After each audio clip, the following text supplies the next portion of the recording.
What is up, everybody? Mark on the mic, Mr. Jim to my right, and Mr. Ryan Muckenhern across from us right now. Welcome to a 10-minute talk about 5 10-minute talks. Did we just... I think what we have ahead of us is a 50-minute talk. If you do the math, I think you're right. Well, it's 10 minutes on 5 10-minute talks. It's actually an hour minimum. Yeah. Then we better get started. We need to use exponents. Here's where we're going with this, everybody. We are talking about previously recorded podcasts that are quite informational. Like I said, these are all 10-minute talks. Some of them were popular, so you may have listened to it. If you haven't, I suggest you listen to it. Mm-hmm. And if you did already, it's probably worth another listen. Yeah. When I was going through all of these prior, we're picking and selecting, I think this would be a good one. It's amazing how much you forget. And we were there. Well, there's a lot going on, too, because how many episodes did you have to wade through? And it's all like... We've got a lot. We had a lot of episodes. Had a lot of talking points. It's quite the library. It's funny, and this is just like a peek behind the curtain, if you will. But we are obviously present at all of these episodes. Well, I've missed some, Ryan's we've missed some, but collectively, somebody here is present in all of these episodes, and we've had many that we've left just thinking that one was amazing. People are gonna love it, and then the statistics show otherwise. We get a little we get surprised both ways sometimes. We do, because sometimes we've had some where we get off and we're like, well, that one will fill the air. I'm not gonna lie. In whatever how many hundreds of episodes we've shot, I've left a couple where it's like, well, we said some stuff, and then it ends up being, people love it. It's just probably partly because we black out while we're speaking and then come to at the end of the episode. But yeah, that's normal, right? But we went through, and we found a couple that, like you said, some were popular, but some were like, come on, you got to go back and check those out. Absolutely. So first up on the docket, guys, there's all sorts of hacks out there. You can how to peel a hard-boiled egg, get an avocado out, all sorts of things. These are two things that those two specific examples, Mark, very challenging. Yeah, there's more. Here's a life hack for you, though. It's the 6'5" Creed life hack, Jim. That it is. This was a fun one. I enjoyed this one. Well, it was really particularly fun because we didn't even know about it, and we didn't even, we didn't know to even do a podcast on it until we experienced it with our very own Nick Laufenberg. And I think it was in a classic situation of we're at the range. We've got some 6'5" Creeds here, which happens to 83% of the entire long-range shooting community. Jim, hey, let me stop you right there because before you go too far, Ryan, roll the tape. You can see on the table between us, we have from the sort of home-built versus pro-built series that we had in our Podventure. This is my rifle. This is my 6.5 Creed. We've done some optics swapping around now. The Venom 525 sits on top of it. But we hadn't gotten data on it in a long time. It had been a while, and now we're in the middle of, we're in the beginning of summer here. And so we figured it's probably a good idea to get, but of course, by the time we made it out there to the range, we didn't have any of our stuff. We didn't have the chronograph. I mean, it was kind of an impromptu visit. It was an impromptu visit. And so Nick, very casually, we're shooting at, I think it was just 300 to start. He's like, I just dial like 1 mil. Yeah. And I'm kind of thinking to myself, like, this is one of those things where when you talk to people who shoot a lot, usually they're going through in their head and they can just spit out ballistic data on certain cartridges. They're just going to, you got a 308, this isn't really going to hold over this much, whatever. And so I asked Nick, because I like to ask all these people, how did you wind up coming across that, finding that? I'm like, Nick, how did you know that I would happen to need to dial? Like, we don't even know any data on this gun, and how do you know that? And your answer was? Take the range -2. Boom. Take the range -2. I mean, we talked for quite a bit after that, but it was shocking how accurate that system was for what and how we were shooting. Like, it got us out on that particular day No data on the gun. Lots of variables had been changed. It got us out to 700 yards on steel. Yeah. It was. And you know who's livid about it? Is this guy. Ryan's upset with the simplicity. He is. Why are you trying to overcomplicate things? Because What are you trying to do? Sell rangefinders with ballistics in them? because I am a curmudgeon and a stick in the mud. See, Ryan is the type of guy who drives around with a full suite of ballistics gathering materials and tools, and also just plain knowledge on board at all times, which is not what most of the Gen Pop is up to. I heard that on a TV show. It was referring to prisoners. General population. I was going to say, were you ever part of the Gen Pop? What I was thinking of. So I only learned recently what pop culture means. I thought it had to do with Soda. music. Oh. Well, music is part of pop culture. Well, I know, understand that. Mark, I'm an idiot. I thought pop culture meant pop music and the culture who likes pop music. Oh. That's what I thought pop culture meant. And then I realized pop is an abbreviation for popular culture. Yeah. Right. Yeah. No, this is not. But it's Okay, so hold on. You hear it's this. Oh well, yeah, general rule, and because you're so exact, and also because you shoot weird bullets and weird ammos, and you load your own stuff with. By the way, I've been looking more at the 338 Federal. You too. I will likely not do it, but Anyway, but that's why that's Ryan. a cartridge that's on the right track. That's why Ryan's a curmudgeon about it. No. Well, okay, Ryan, and there again, watch the podcast, because this whole podcast is to get you to watch that podcast. So we don't want to go too far, but it is kind of what we're talking about is under a certain set of parameters. So 6.5 Creedmoor, which it will work with some other cartridges with similar ballistic profiles. A mill-based optic is what we're talking there. So an optic, that's going to have click values in mils. And kind of like your, higher BC, heavier for caliber weight bullet, like a 143 ELDX or, ELDM type bullet. Which again, I go back to as being like 83% of the long range shooting population. Right. I mean, like It's so many not people gonna are be going for out. everybody, Ryan. It won't be for everybody, but for think about the guy who goes or gal who goes out to the range. And they're like, I got this 6.5 Creed. I've got a couple boxes of Hornady match ammo. And everything here is factory, but I forgot all my stuff, or I don't have what I didn't realize I needed. That person is exactly the kind of person who's looking for a life hack that will get them on steel at the 700 yards like we did. It's just, I rest my case. True facts. You can't handle the truth. I can't. Shall we move along? Yeah, sorry. You light up my life. That's right. We're talking about pistol lights and handheld lights. The title of this podcast, Jim, pistol lights and handheld lights, and why you need both. This was a good one. This was. Let's roll tape. WMLs, sometimes they're called. Weapon-mounted lights. Dive on in. Lights are a crucial component, okay, if you want to have a handgun. If you want to use it for self-defense, okay? Before we shoot something, we have to identify it. We teach a lot of home defense classes, and light is extremely important, okay? If you want to be a responsible gun owner, it's a really good idea to have some kind of weapon light or a handheld light with you. Weapon lights have a lot of advantages and they have a lot of disadvantages. And I know we're talking about weapon lights, but you can't really talk about weapon lights without handheld lights. I feel like they kind of go together. One's not really a replacement for the other. Oh, I like that cliffhanger. That was a good time to... Yeah, so that was Pete, by the way. So if you're watching or listening, you could hear Pete talking about pistol lights and handheld lights. Pete is one of our firearms instructors. Mm-hmm. One of few people on staff who really actually didn't need a microphone in order for everybody to hear him. No.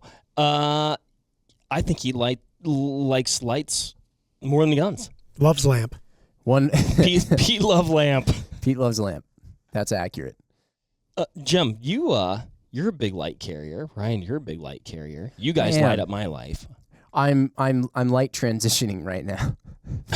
That's I was about 15% of the way through saying that statement, Yeah. and then I realized how culturally stupid it was gonna sound, but I just decided to go with the rest of the 85%. Just kind of full. You were kind of pot committed at that point. I was, yeah. But I admittedly I am. I've Well- been through many lights. So where you at now? In your I've light gone journey? back. I've gone. See, I got. What's the word? Shamed. I got light shamed out of the original Olight Baton You love Mini that thing. that I used to have. Yeah, I did love that thing. But I got light shamed out of it. Everybody told me it was a thermite grenade and it was going to blow up in my hand or on my head or in my pocket. And so then I got, some just like lightsaber from Mod Light and proceeded to scorch my retinas repeatedly in the dark, just when I was just trying to find something.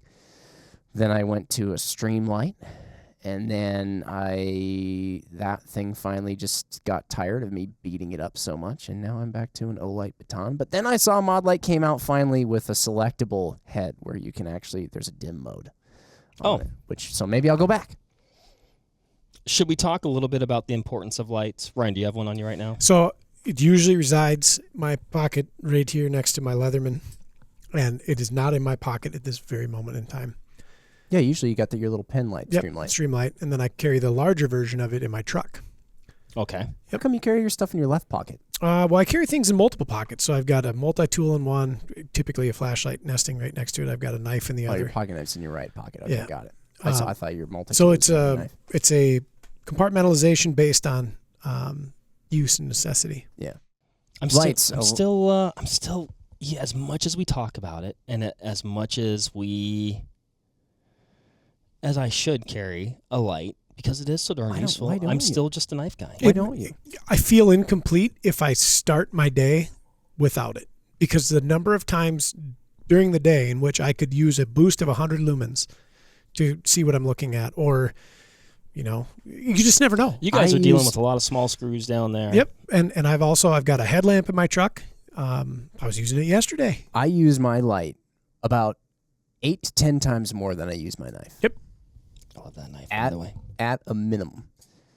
And you want to know what? Part of the reason why I'm stuck on my bomb of a flashlight here, or potential So you just said you grenade. got rid of it. No, I know, but then I went back to it because there's something that this flashlight offers that even the Mod Light, if it had a selectable brightness, doesn't offer. My Streamlight didn't offer it. None of the other flashlights that I've been able to find offer it. It's got a magnet on the back. Oh. Yep. And I can tell you that I also use the magnet on the back of this flashlight more than my knife. Oh, to find things. Yeah. Or pick something up. All the time. All the time. Well, So, then anyway. I imagine it's like having an extra set of hands too. If you've got something magnetic Or just, like a steel. really tiny hand. I mean, how many times I drop stuff down in engine bays or in little tiny compartments and stuff like that all the time, and then you just reach down with a flashlight and pick it up. You don't have to get 2 fingers down at a pin. Yeah, it's just. But if you got something metal, you're like, think. Yeah. Nobody to yell at for holding the flashlight wrong. Oh no, yeah, and then that's the other thing is if you want your flashlight in a certain spot, but you need both hands, you can stick it to something metal, and then you're off to the races. You can also clip this one to your hat. So it's just, I have yet to find the perfect light. I carried a Surefire E2 Outdoorsman. That was my first real flashlight. Yeah. It was a heinously expensive light. Yeah. That put out 45 lumens. Oh my gosh. Yeah, and it was like incandescent. It was like pre-LED. Oh, the Maglite era. Yeah, and I went through 3 of them. One of them is in northwestern South Dakota right now. Some Attenborough type is going to find it later and have a lot to say about it. The other one, I'm not really sure where it went, and then the other one finally died, and then I just never upgraded it. But I've been carrying the little Streamlight pocket light, little pen light kind of thing for a long time. Mm-hmm. 2 modes, dim and bright. It's got a hat clip, doesn't have a magnet. We're referring, of course, mostly to the utilitarian aspects in everyday life and benefits of having a flashlight. Pete goes into in that episode some of the tactical benefits Yeah. of having a flashlight as well, which absolutely undoubtedly do exist. Get a halfway bright flashlight and have somebody flash it right into your eyes in the dark once your eyes have become adjusted to the dark, and you will immediately see how that can be a tactical advantage in the dark. Anyway, it's just that was a good aspect of that podcast as well. A lot of target ID stuff, or threat ID. Is it a threat? Is it not a threat?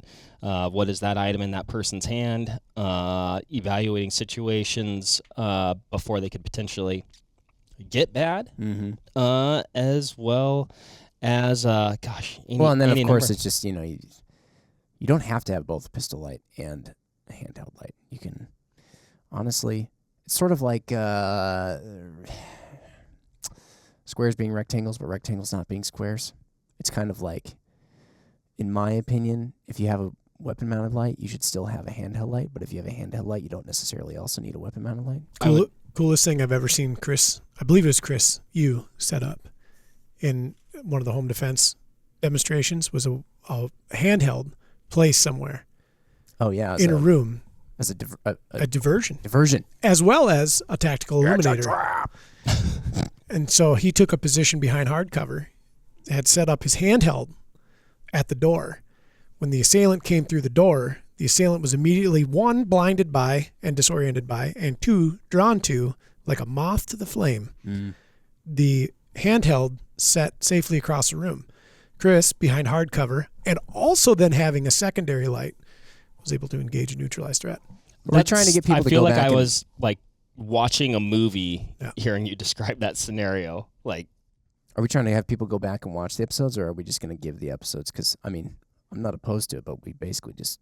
Oh no, there's lots more information in the episode. I watched the whole thing. I just wanted to make sure we didn't. Lots of good stuff. Throw the baby out with the bathwater, if you know what I mean. No, watch the episode. I think it'd do you well to do that. I'm just gonna add one more thing because I think it's really important. Please do. You can point your handheld light at anything without risk of destroying it or going to jail.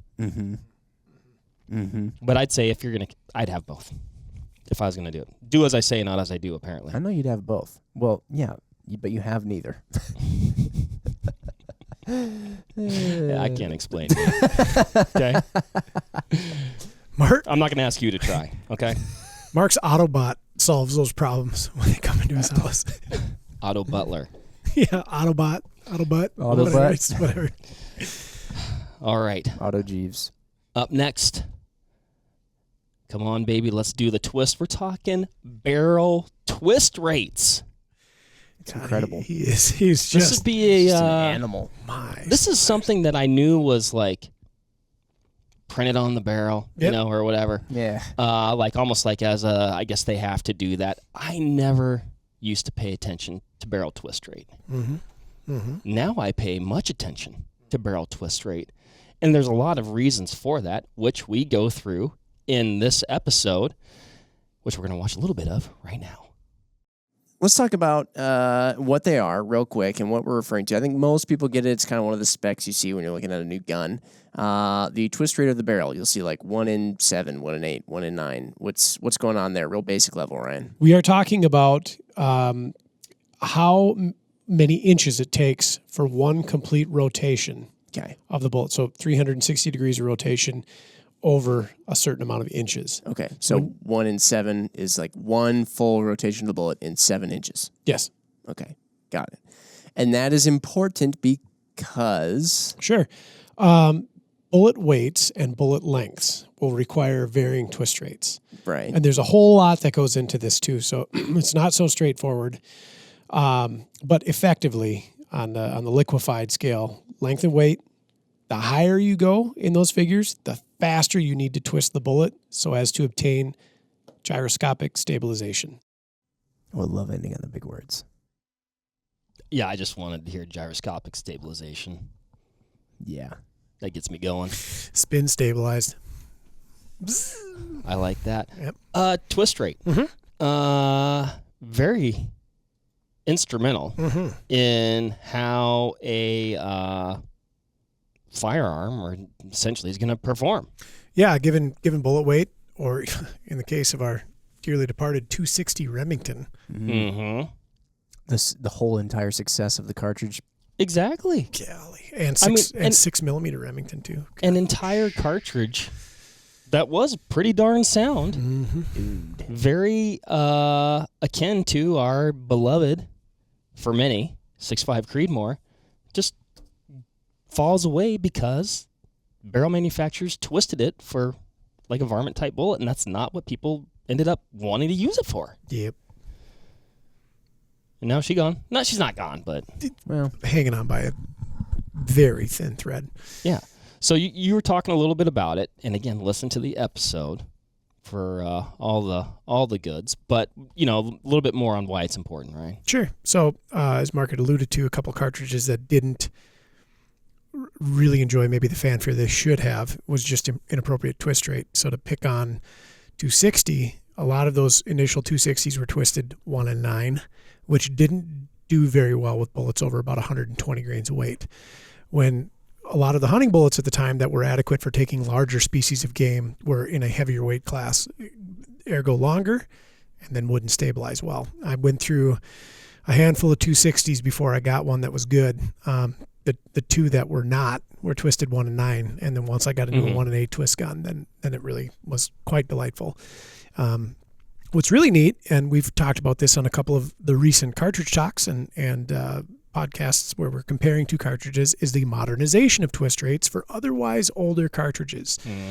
Case in point, and a shout out to all my 7mm Remington Magnum loving friends out there.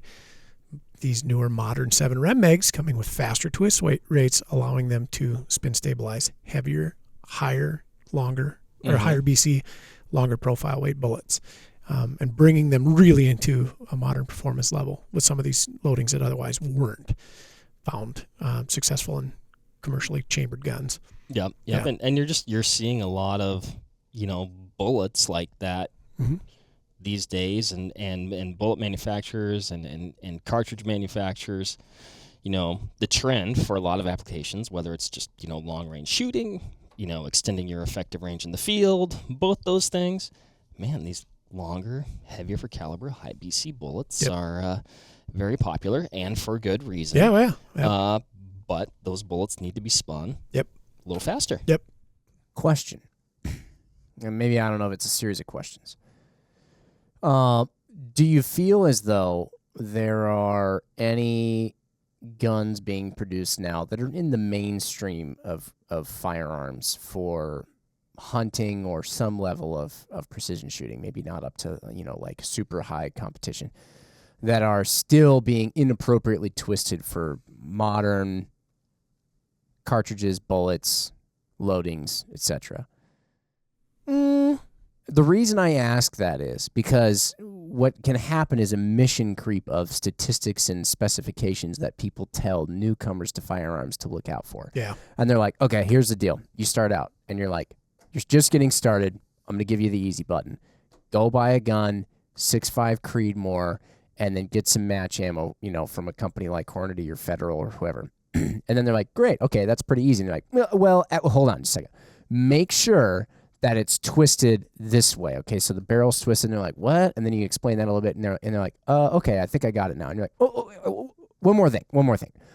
Make sure that the bolt throw angle, and they're like, bolt throw? And then they're like, yeah. And you're like, okay, I think I got it. Oh, one more thing. Make sure you get a chassis, and then all of a sudden they've got like 55 things that they barely know anything about that they're headed to the store or online with to go and make their selection by, and they've been completely crippled by like too much information.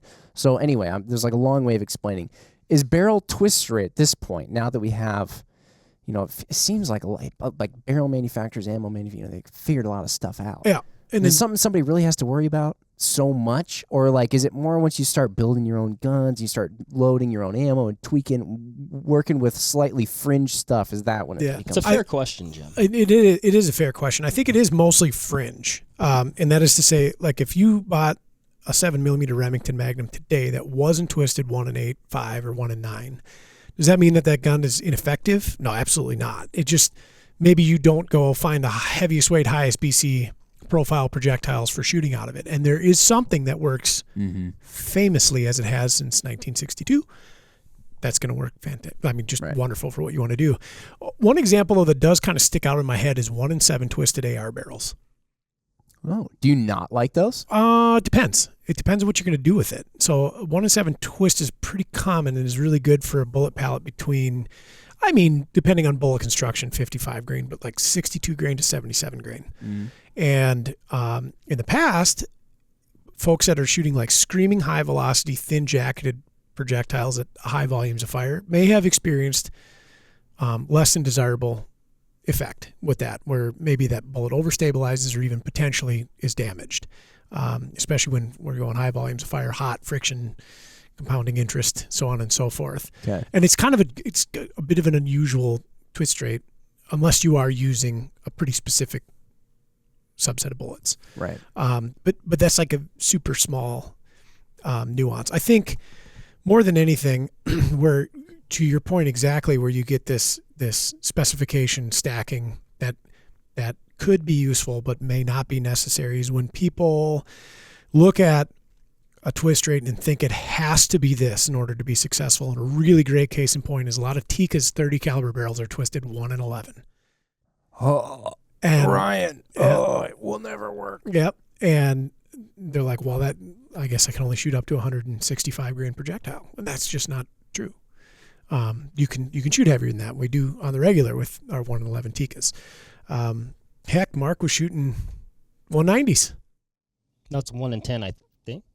Or is that a 1-in-11? I think it's 1-in-11. Good. Well, I'm gonna check tonight when I get home. When I got my Browning BLR that I love so much, I didn't even realize when I bought it, it's twisted 1-in-12. How does that shoot? Famously.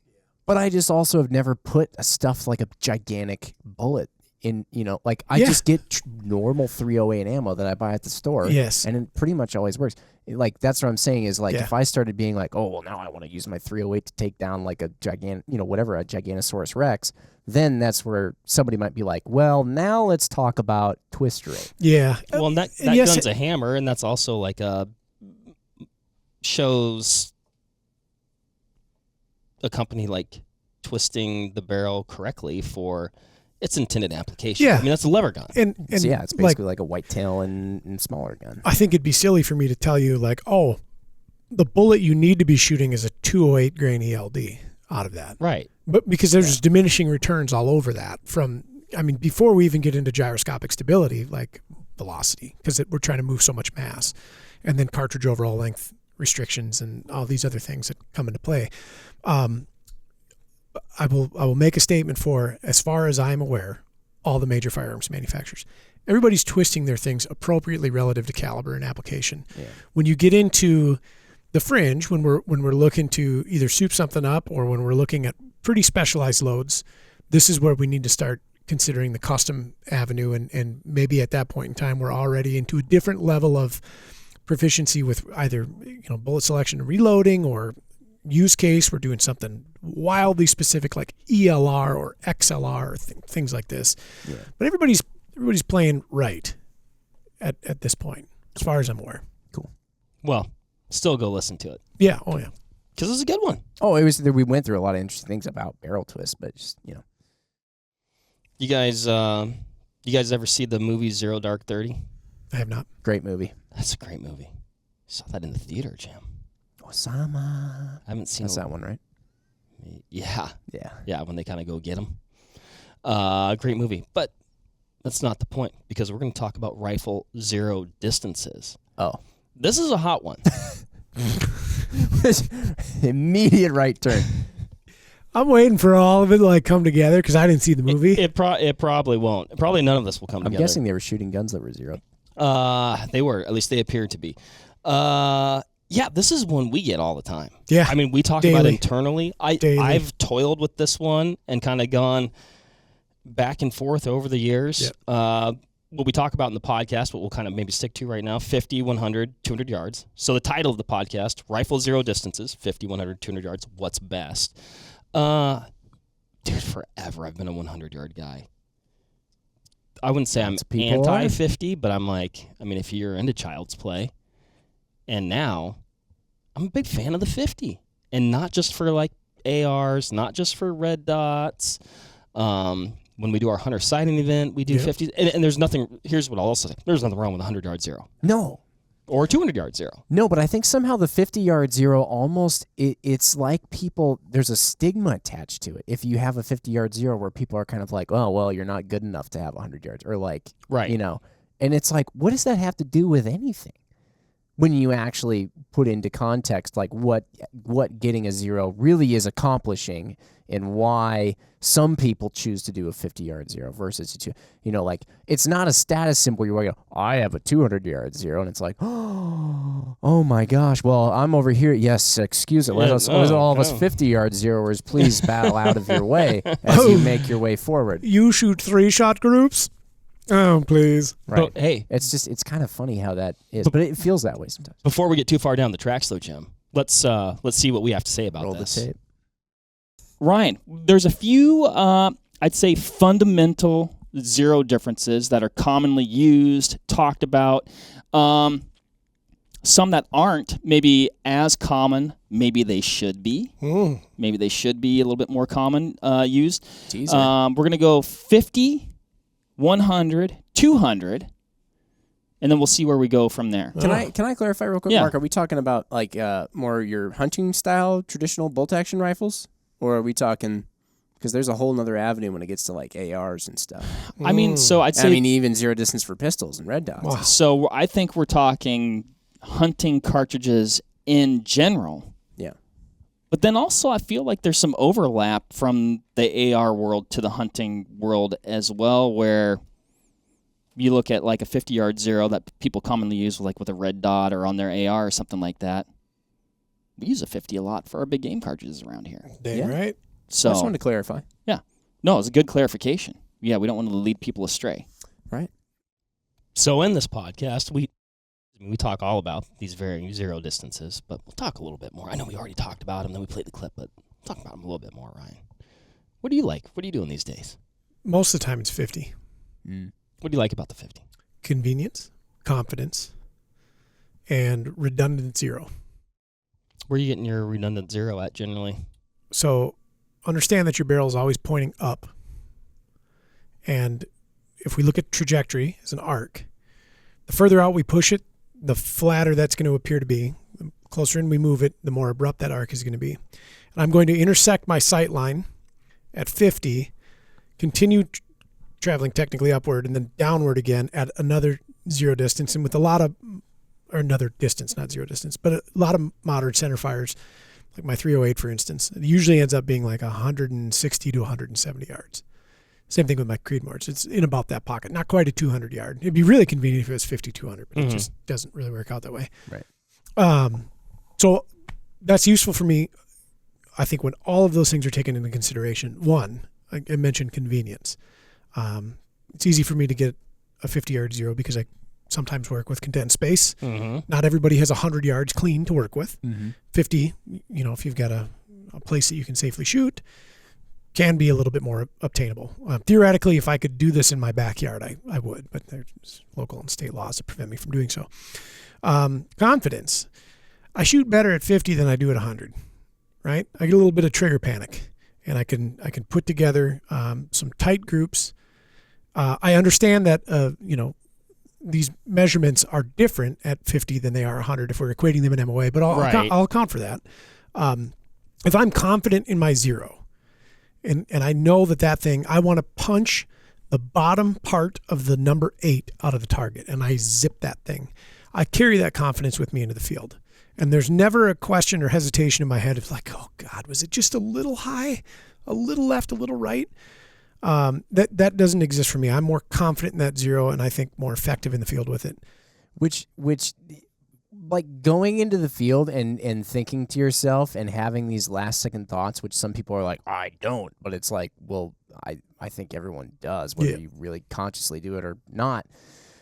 But if you zeroed and you're like, yeah, that's close enough for my zero, and the group is kind of like, you know, an amorphous, weird little glob that seems slightly maybe skewed to the right of the bullseye, but you're like, no, it's good, and I'm going to try not to waste too much ammo.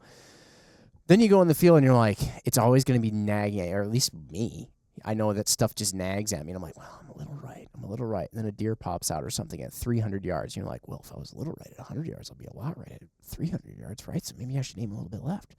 And then, well, no, you should trust the zero. But, and you're having these weird thoughts to yourself, whereas it's like, yeah, I mean, at 50, you can just stack them. Well, and if you have access to a 100-yard range, you can always do your work at 50. Oh, yeah. Get your ballistic, data at 50, confirm at 100, and be like, all right, sweet, yeah, we're good to go.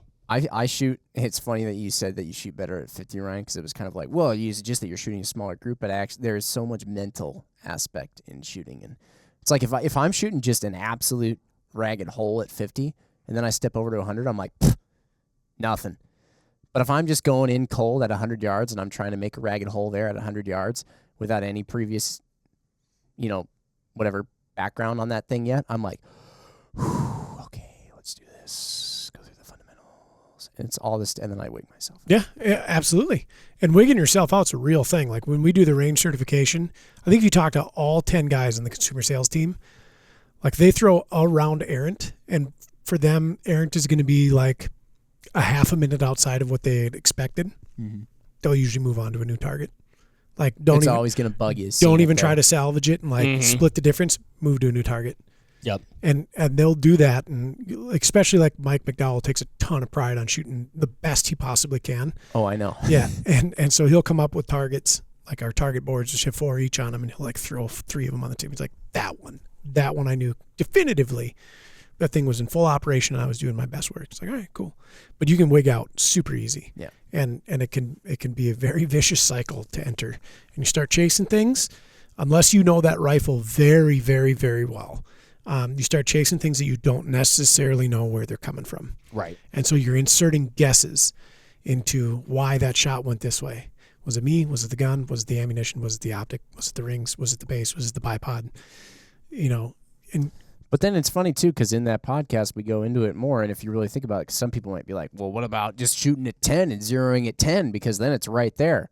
It's like, well, no, there's a reason we chose 50 because, there's a balance. And all of a sudden, shooting at that close distance, shooting at super close distances really precisely is like weirdly kind of not easy sometimes. Oh, you're worrying about at that distance, mechanical offset. Mechanical offset, and is your parallax able to go down that low? And then are you inducing parallax there? So all of a sudden, it actually becomes harder than you would think. And then plus, what you would get as far as ballistics data from there on from your 10-yard zero would be all wonky. And anyway, so that's just kind of there's a reason that we're saying 50 and not 25 or 10 or 13 or something weird. And I'm not saying this to just be diplomatic, but we're also not saying only 50. Sure. 100s make sense. 200 makes sense. You kind of get a 200 when you do a 50. Kind of. Yep. Yep. Oh, Mark. It's important, I think. It's not a 200. I think the biggest thing I can say about this is we're not necessarily advocating shooting at just a single distance and letting it ride, right? So how many times have you and I gone to the long range over the 9 years that we've worked together and confirmed data and found very interesting phenomenon past 200 yards? Mm-hmm. Absolutely. Out to 550 often, right? And so you still need to go proof it, right? So it's fantastic to be well established, but you have to go out and proof it. And once I go through that checklist, like I've got the convenience, the confidence, the redundancy, and then the proofing, I am super satisfied. Right. Super satisfied. Yeah. So I like it. All right, guys. On to the last one. The screen has gone dark, much like it went dark during the podcast I'm about to talk about right now. I don't have anything quippy to say about this one. This is just a good podcast. How to shoot a pistol with Jerry Miculek. Right? He's pretty good. It went dark. Oh yeah, that was. I think the title of that 10-minute talk was supposed to be like how to shoot a pistol in 10 minutes with Jerry Miculek. We removed the 10 minutes off that. Oh, the screen went. Got it. I thought it meant like the power went out during that podcast, and I couldn't remember. I was probably so enthralled by whatever Jerry was saying. Oh, it could have gone out. The power could have gone out. Yeah. Ryan, hit us with that clip. I could have lit on fire. So if you watch anybody good at any sport, they look very relaxed, very fluid. And the reason for that is they've taken everything out of that performance that doesn't equate to the performance, and they don't do it. Right. Like you're No excess. That's right, one no thing excess. that I noticed with Yeah. you, other competitive shooters, or like you said, really anything. The everything, the level of efficiency Yep. of movement is just so calculated. Like you said, you've removed the extra. Yep. It's almost like if you're gonna machine something, right, out of a piece of aluminum, right? Like right now, my pistol shooting would be the block of aluminum. Jerry's is like just this finely crafted thing that is only the thing. Mm-hmm. So basically what it comes down to, you want to see as best you can. Yeah. So I stand pretty square. Say that camera was my target. I'm going to be pretty much square to it. My arms are going to look almost exactly alike when I present the gun to the target. Mm-hmm.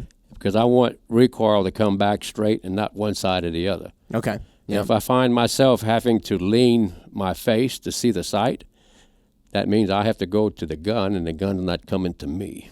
Right. And I can't repeat that on the low light because I don't know where the end of that muzzle is. So Okay. it has to be right under my dominant eye. My arms, I want my arms the same. I want to be a little bit positive on my stance. And if I stand just like this, there's probably nothing I can put in my hands that'll push me back. Okay. And when you say positive on your stance, is that like a little bit of a forward lean? Yeah, then? pretty much, my feet are about shoulder width apart or so, and my nose is going to always be on my leading toe. Okay. And I don't feel any weight in my heels, hardly at all, and my knees are flexed. And the idea of the knees being flexed, once I have this position, it's like a gun turret. So when I go left or right, I'm going to traverse parallel to the horizon. Mm-hmm. And if I don't do that, you'll get this. You're going to ground it. I call it going to ground. All right, guys, you might have noticed that was the longest clip, and that's because I could listen to Jerry. How do you interrupt a clip from Jerry Miculek? When do you know when to stop it? You just got to keep it going, man. The guy is just absolute gold mine. I think that clip was like 2 or information. 3 minutes. That podcast is, I don't know, 40, 50 minutes. I can't remember. It's a long 10-minute talk, much like this one is right now. You guys called it that this was going to be like a 50-minute talk. I plan on this being more efficient. It's not efficient anymore. That's not what we do. That podcast, he is such a wealth of knowledge, like you said. And I could just listen to him forever. Yeah. Oh, yeah.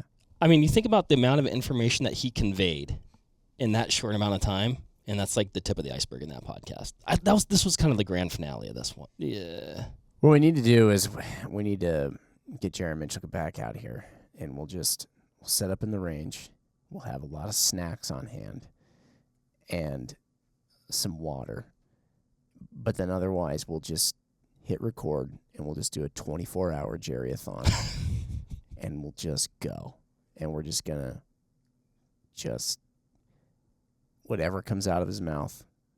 We should just attach a camera Straight. to him. Oh, yeah. It'd be like kind of like you know how like the DNR like collars things and just studies it for a year. I bet you'd learn a lot. Is that a privacy? We were talking about that Attenborough thing, and now I pictured David Attenborough's voice in the background.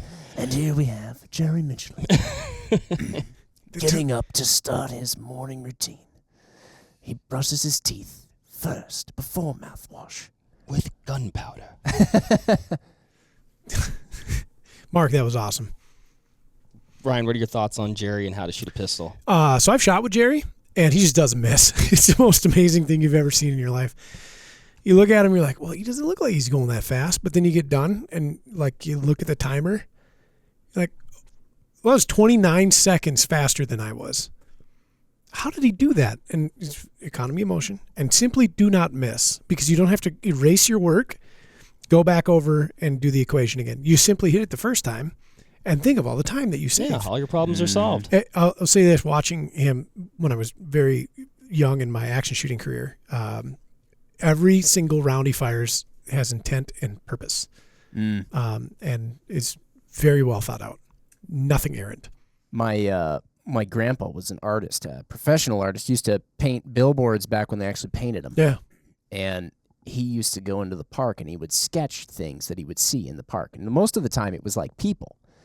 And he would have an open notebook, and like if you picture sketching people in the park, like none of those people are paid models. Like, they're all moving, and they don't want to hang out in front of you and be sketched for any length or period of time. And he used to be able to do it in just incredible speed and proficiency. And every stroke of his pencil was just purely, there was a reason behind the stroke of the pencil. And he wouldn't do anything excessive. He never needed to erase. It was just, and all of a sudden you'd be like, oh my gosh, that's exactly what we were just looking at like 30 seconds ago. He just wouldn't miss. Just wouldn't miss. And it's Jerry is an artist with the firearm. He's an artist, but he's such a next level expert. But he can also articulate what he's doing. Not that. Oh yeah. I mean, saying. So nice. And he can also tell me how to shoot a pistol, and then I go to try and do it. And like, well, Jerry, it's not working. But there are plenty of, and it's no discredit to them, there are plenty of professionals who are really good at what they do. And when you ask them, how did you do that? They go, I don't know, I just did. Right. And it's like, you know what? They are just good at what they do, and that's fine. Jerry is good at what he does, and he explains it so well. Some not to continue praising him, although it's due.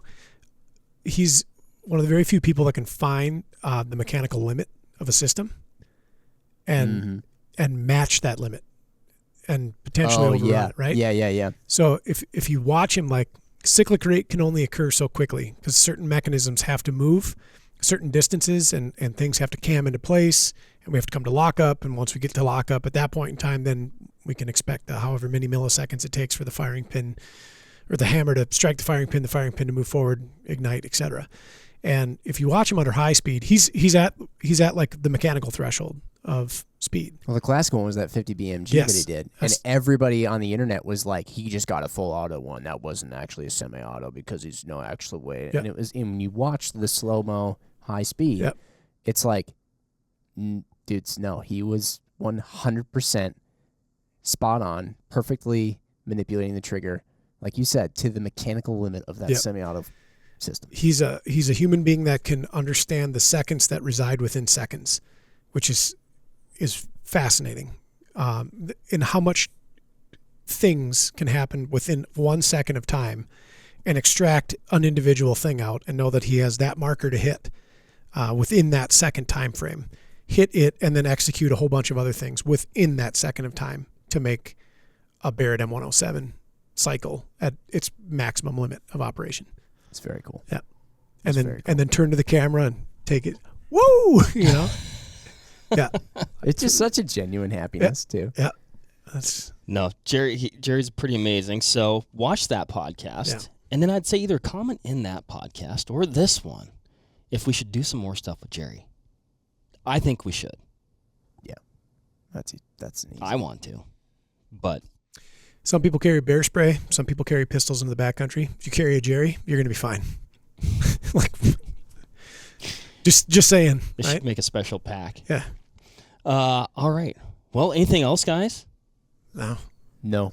There's a lot. There's a ton of things worth revisiting. Yes. Yeah. Well, there you have it. And I don't know how many 10-minute talk about 5 other 10-minute talks that probably went longer than 10 minutes that you, like I said, either should watch, or should watch again. I wonder how many people are out there who tell their significant other when their significant other or something is like, are you going to be ready to go soon? Like, yeah, hold on. I just got this 10-minute talk that I got to listen to. And they're like, oh, okay. And then 30 minutes later, all right, I'm ready. But then they can just blame it on us. Blame it on us. False advertising again. Yep. Classic. All right. Thanks, everybody, for listening. Hopefully you enjoyed this podcast. Hopefully you enjoy the podcast that we talked about. Let us know what you want to hear. We'll catch you on the next one. Bye. See ya.